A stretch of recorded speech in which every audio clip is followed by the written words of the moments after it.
India പടനീക്കം തുടങ്ങിയിരിക്കുകയാണ്. എല്ലാം സജ്ജമായി. തിരിച്ചടിക്കാൻ തയ്യാറായിരിക്കുകയാണ് നാവികസേന.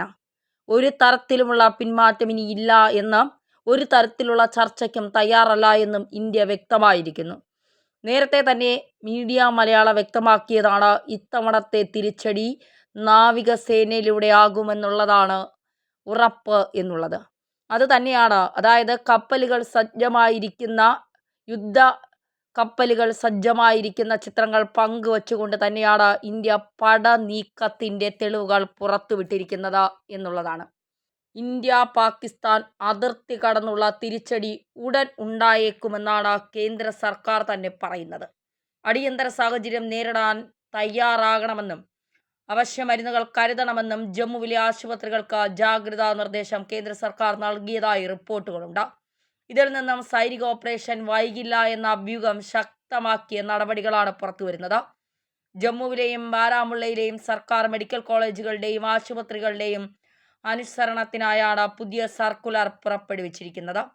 സാമൂഹിക സംഘർഷമോ സൈനിക തർക്കമോ മൂലം സൃഷ്ടിക്കാവുന്ന അടിയന്തരാവസ്ഥകൾ നേരിടാൻ ആശുപത്രികൾ പൂർണ്ണമായി സജ്ജമാക്കണമെന്ന കേന്ദ്ര ആരോഗ്യ മന്ത്രാലയത്തിന്റെ നിർദ്ദേശം.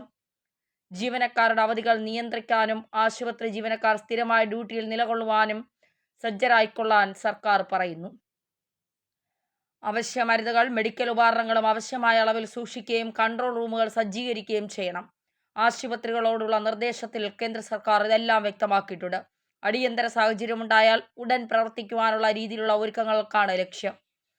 പഹൽഗാം ആക്രമണത്തിൽ പാക് ഭീകര സംഘടനകളുടെ പങ്ക് ഇന്ത്യ സ്ഥിരീകരിച്ചു എന്ന കേന്ദ്ര സർക്കാർ വൃത്തങ്ങൾ അറിയിച്ചു. പ്രധാനമന്ത്രി നരേന്ദ്രമോദി ഇത് സംബന്ധിച്ച വിവരങ്ങൾ അന്താരാഷ്ട്ര തലത്തിലുള്ള നേതാക്കളുമായി പങ്കുവച്ചതായും വിദേശകാര്യ മന്ത്രാലയം മറ്റു രാജ്യങ്ങളെ വിവരമറിയിച്ചതായി റിപ്പോർട്ടുകളുണ്ട്. ഇന്ത്യയുടെ നടപടിയിൽ ഭയന്ന് വിറച്ചിരിക്കുകയാണ് പാകിസ്ഥാൻ. ആണവ പോർമുനകൾ അതിർത്തിയിൽ തൽക്കാലം വിന്യസിക്കില്ല എന്ന് റിപ്പോർട്ടിൽ പറയുന്നു. എന്തു തന്നെയായാലും യുദ്ധജയം ധർമ്മ വഴിയിൽ തന്നെ ഉറപ്പിക്കാൻ ഇന്ത്യ ഉടനെ തന്നെ ഇറങ്ങും എന്നാണ് റിപ്പോർട്ടുകൾ. അതായത് ഇന്ത്യ തുടങ്ങിക്കഴിഞ്ഞു, ഇനി ആർക്കും പിടിച്ചു നിൽക്കാൻ കഴിയില്ല എന്നുള്ളതാണ് പുറത്തു വരുന്ന വിവരങ്ങളിൽ നിന്ന് നമുക്ക് മനസ്സിലാക്കാൻ സാധിക്കുന്നത്. നാവികസേന ഏത് വിധത്തിലാകും ഇന്ത്യയിൽ അല്ലെങ്കിൽ പാകിസ്ഥാന് അടി കൊടുക്കാൻ പോകുന്നത് എന്നുള്ളതാണ് നമ്മൾ കാത്തിരുന്ന് കാണാൻ പോകുന്നത്. എല്ലാം സജ്ജമാണ് എന്ന് ഇന്ത്യ പറയുമ്പോൾ ആ സജ്ജം എന്നുള്ളത് പാകിസ്ഥാനുള്ള ഒരു തിരിച്ചടി തന്നെയാണ്.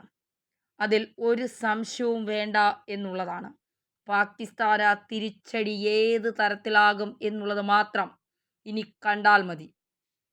എന്തായാലും ഇന്ത്യ നാവികസേനയിലൂടെയുള്ള ഒരു നിർണായകമായ നീക്കം തന്നെയാണ് നടത്താൻ പോകുന്നത് എന്നുള്ള വിവരങ്ങൾ തന്നെയാണ് പുറത്തു വരുന്നത്. മാത്രമല്ല, സാർക്ക് രാജ്യങ്ങളിൽ ഏറ്റവും ദയനീയ അവസ്ഥയിലാണ് പാകിസ്ഥാൻ്റെ ഇപ്പോഴത്തെ സമ്പദ് വ്യവസ്ഥ. IMF പാകിസ്ഥാൻ്റെ വളർച്ചാ നിരക്ക് 3% നിന്ന് 2.5% കുറഞ്ഞിരിക്കുകയും ചെയ്തിരുന്നു. രാജ്യത്ത് വിലക്കയറ്റം പിടിവിട്ട അവസ്ഥയിലേക്ക് എത്തിയിട്ടുണ്ട്. തീവ്രവാദത്തിനുള്ള സാമ്പത്തിക സഹായം നിഷേധിക്കാത്തതിനാൽ ഫിനാൻഷ്യൽ ആക്ഷൻ ടാസ്ക് ഫോഴ്സിനെ പാകിസ്ഥാൻ 5 വർഷത്തോളം ഗ്രേ ലിസ്റ്റിൽ ഉൾപ്പെടുത്തിയിരുന്നു. ഇതും വിദേശ സാമ്പത്തിക സഹായം നേടുന്നതിന് വലിയ തടസ്സമായിരുന്നു. സിന്ധു നദീ ജല കരാറിൽ നിന്ന് ഇന്ത്യ പിന്മാറുന്നതോടെ പാകിസ്ഥാന്റെ കാർഷിക മേഖല തകരും. പാക് GDPയുടെ വലിയൊരു പങ്ക് കാർഷിക രംഗത്തിന്റെ സംഭാവനയാണ്. ഭാവിയിൽ നദീജലത്തിന്റെ ലഭ്യത ഇന്ത്യ കുറച്ചാൽ പാകിസ്ഥാനിലെ കൃഷിയിടങ്ങൾ തളരും. അത് വലിയൊരു തകർച്ചയിലേക്കാകും പാകിസ്ഥാനെ നയിക്കുക. നിലവിലെ സാമ്പത്തിക സ്ഥിതിയിൽ അത് താങ്ങാൻ പാകിസ്ഥാന് ആകില്ല. അതുകൊണ്ടാണ് ആണവ ഭീഷണി അടക്കമുയർത്തി ഇന്ത്യയെ ഭയപ്പെടുത്താനുള്ള പാകിസ്ഥാൻ ശ്രമം. വിദേശ നാണയ ശേഖരം ഏറ്റവും താഴ്ന്ന നിലയിലാണ് എന്നത് പാകിസ്ഥാനെ തളർത്തുന്നുണ്ട്. ഇന്ത്യക്ക് പുറമെ അഫ്ഗാനിസ്ഥാനും ഇറാനും പാകിസ്ഥാനുമായി നല്ല ബന്ധത്തിലല്ല. ബലൂചിസ്ഥാൻ പ്രശ്നവും പുകയുന്നു. ഇതെല്ലാം പാകിസ്ഥാനെ വിറളി പിടിപ്പിക്കുന്നുണ്ട്.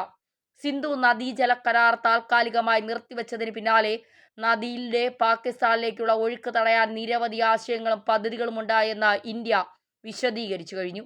ഇത് പാകിസ്ഥാനെ വലിയ സമ്മർദ്ദത്തിലാക്കുന്നുണ്ട്. ഇന്ത്യയുടെ അടുത്ത നടപടികൾക്കായുള്ള വിശദമായ പദ്ധതി അമിത്ഷായുടെ വസതിയിൽ നടന്ന യോഗത്തിൽ ചർച്ച ചെയ്തതായും ഉടമ്പടി താൽക്കാലികമായി നിർത്തിവച്ചതിന്റെ നടപ്പാക്കൽ ഉടൻ ആരംഭിക്കാൻ തീരുമാനിച്ചതായും ഉന്നതതല ഉദ്യോഗസ്ഥർ തന്നെ പറയുന്നു. വെള്ളം തടയാൻ നിരവധി ദീർഘകാല പദ്ധതികൾ പരിഗണനയിലുണ്ട്. പക്ഷേ ഉടനടിയും ഭാവിയിലേക്കും നടപ്പാക്കാൻ കഴിയുന്ന പദ്ധതിക്കാണ് മുൻഗണനയെന്നാണ് ഉദ്യോഗസ്ഥർ പറയുന്നത്. ലോകബാങ്കിന്റെ മധ്യസ്ഥതയിൽ ഒപ്പുവച്ച സിന്ധു നദീജല ഉടമ്പടി കരാർ പ്രകാരം സിന്ധു നദീജല സംവിധാനത്തിലെ 3 കിഴക്കൻ നദികളായ രവി, ബിയാസ്, സതച്ച് എന്നിവയുടെ പൂർണ്ണാവകാശം ഇന്ത്യക്കാണ്. 3 പടിഞ്ഞാറൻ നദികളായ സിന്ധു, ഝാലം, ചെനാബ് എന്നിവയിൽ നിന്ന് ഏകദേശം 135 ദശലക്ഷം ഏക്കർ അടി വെള്ളം പാകിസ്ഥാന് ലഭിക്കുന്നു. ഇവയെല്ലാം ഇന്ത്യയിൽ നിന്ന് പാകിസ്ഥാനിലേക്ക് ഒഴുകുന്ന നദികളാണ്. സിന്ധു, ഝലം, ചെനാബ് എന്നീ നദികളിലെ നിലവിലുള്ള അണക്കെട്ടുകളിലെ മണ്ണ് നീക്കം ചെയ്യുന്നതിനും ജലസംഭരണശേഷി വർദ്ധിപ്പിക്കുന്നതുമാണ് ഹ്രസ്വകാലത്തേക്ക് പരിഗണനയിലുള്ള മാർഗങ്ങൾ.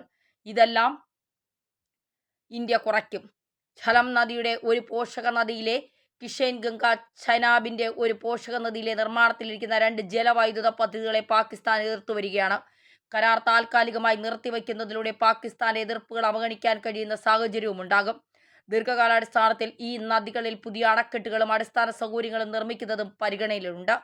സിന്ധു നദീജല കരാർ മരവിപ്പിച്ചത് അറിയിച്ച് പാകിസ്ഥാന് നയതന്ത്രക്കുറിപ്പ് നൽകി ഇന്ത്യ അതിവേഗ നടപടികളിലേക്ക് കടന്നിട്ടുമുണ്ട്. ലോകബാങ്ക് ഇടപെട്ടുള്ള തർക്ക പരിഹാര ചർച്ചകളിൽ നിന്ന് ഇന്ത്യ പിന്മാറിയേക്കും. ഇത് സംബന്ധിച്ച വിദേശകാര്യ മന്ത്രാലയം അറ്റോർണി ജനറലിന്റെ ഉപദേശം തേടി. സിന്ധു നദിയിലെ 2 ജലവൈദ്യുത പദ്ധതികളിൽ പാകിസ്ഥാന്റെ പരാതിയിൽ ലോകബാങ്ക് ഇടപെട്ടിരുന്നു. ഇനി ഒരു തുള്ളി വെള്ളം പോലും പാകിസ്ഥാന് നൽകില്ല എന്ന നിലപാടാണ് ഇന്ത്യയുടേത്. സിന്ധു നദീജല കരാർ മരവിച്ചതിലെ തുടർ നീക്കങ്ങളും അമിത്ഷായുടെ നേതൃത്വത്തിൽ വിലയിരുത്തിയിരുന്നു. ആഭ്യന്തര മന്ത്രിയുമായുള്ള കൂടിക്കാഴ്ചയ്ക്ക് ശേഷമാണ് ജൽശക്തി മന്ത്രി CR പാട്ടീൽ നിലപാട് ഘടിപ്പിച്ചത്. ഒരു തുള്ളി വെള്ളം പോലും പാകിസ്ഥാനിലേക്ക് പോകില്ലെന്നും അതിനായി സർക്കാർ ഹ്രസ്വ ദീർഘകാല പദ്ധതികൾ ആവിഷ്കരിച്ചുവെന്നും അദ്ദേഹം പറഞ്ഞു. ഭീകരരെ സഹായിക്കാറുണ്ട് എന്ന് വെളിപ്പെടുത്തി പാകിസ്ഥാൻ രംഗത്ത് വന്നതാണ് ഇന്ത്യയെ വലിയ രീതിയിൽ ചൊടിപ്പിച്ചത് എന്നുള്ളതാണ്. ആദ്യം തങ്ങൾക്കിതുമായി ബന്ധമില്ല എന്ന് പറഞ്ഞ പാകിസ്ഥാൻ പിന്നീട് തങ്ങൾ പൽഗ്രാം ആക്രമണത്തിൽ തീവ്രവാദികളെ സഹായിച്ചിട്ടുണ്ട് എന്നും ആ തീവ്രവാദികൾ സ്വതന്ത്ര സമര പോരാളികളാണ് എന്നും പുകഴ്ത്തിക്കൊണ്ടാണ് പാകിസ്ഥാൻ രംഗത്തെത്തിയത്. നിരപരാധികളായ 26 പേരുടെ ജീവൻ എടുത്തവർ നിങ്ങൾക്ക് സ്വാതന്ത്ര്യ സമര പോരാളികളാണെങ്കിൽ ആ രാജ്യം തന്നെ ഇനി വേണമോ എന്ന് ഇന്ത്യ തീരുമാനിക്കും എന്ന തരത്തിലേക്കാണ്. ആണവായുധമൊന്നും കാണിച്ച് വിരട്ടല്ലേ മക്കളെ, ഇത് പഴയ ഇന്ത്യ അല്ല, പുതിയ ഇന്ത്യയാണ്. 2014 ശേഷം ഇന്ത്യയുടെ വളർച്ച വലിയ രീതിയിലാണ്. ഭീകരരെ പേടിക്കുന്ന ഒരു നേതാക്കന്മാർ പോലും ആ BJP സർക്കാർ ഭരണത്തിലില്ല. മാത്രമല്ല പാകിസ്ഥാന് പുല്ല് വില പോലും ഇന്ത്യ കൽപ്പിക്കുന്നില്ല എന്നത് മറ്റൊരു യാഥാർത്ഥ്യം. അതുകൊണ്ട് നാവികസേന തയ്യാറെടുപ്പ് തുടങ്ങിക്കഴിഞ്ഞു. ഇനി നമുക്ക് ഗോദയിൽ കാണാം.